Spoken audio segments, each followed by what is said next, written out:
Okay, so here we have lab 5.6, and I'm just going to walk through it really quickly. So a couple of things that I want you guys to identify is this right here, where they're talking about the materials. And so some of these materials should have come in that package that you received from Fuel Ed, but in the event that they don't, these are pretty run-of-the-mill things that you might have at home. But you can feel free to replace these with paper clips with something else, same thing with push pins. As long as they are specific to the structure that it's going to be representing, that's really what's most important. So the very first part of the activity, it really just has you reading through the lesson online and to take notes, but there isn't much in the way of, completing things in terms of the first part.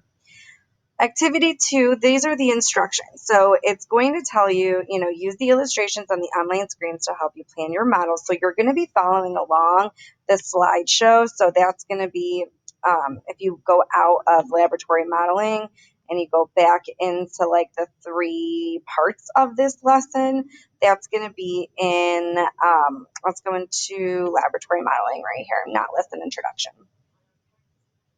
And so right here, we have some information about the pangolin and how, all these cool facts about him and how it has the nucleotides. And then when you move on, it starts to tell you, where to look. It gives you a diagram of the DNA structure, a part for you to practice. And so you should be following along as you read through this lab.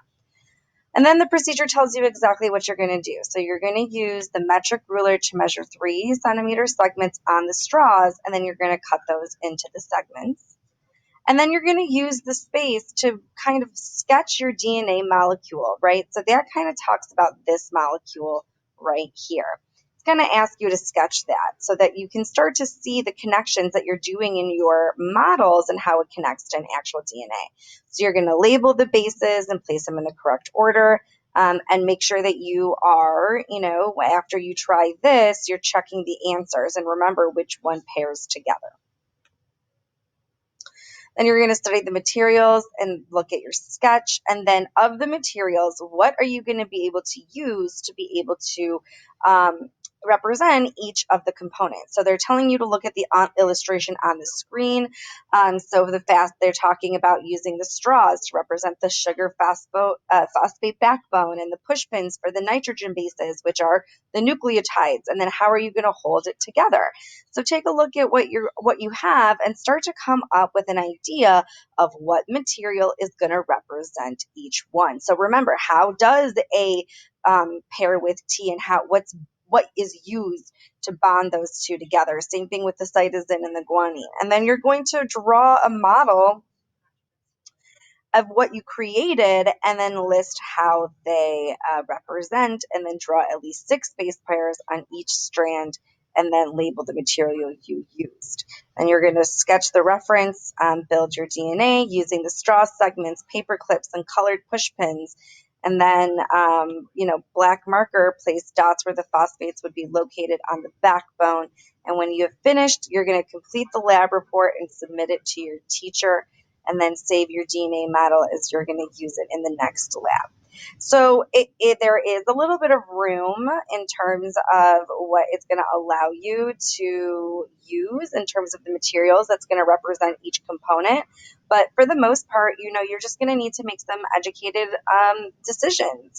How do the push pins represent nucleotides? What about the backbone? What about the nucleic acids? What about the hydrogen bonds? And so taking a look at the paper cups, maybe that's what's going to hold everything together. The ruler, all of these are going to be parts of the DNA molecule.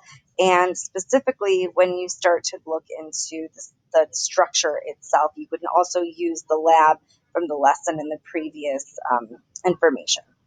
Okay, so that is a quick little explanation. Let me know if you have any questions.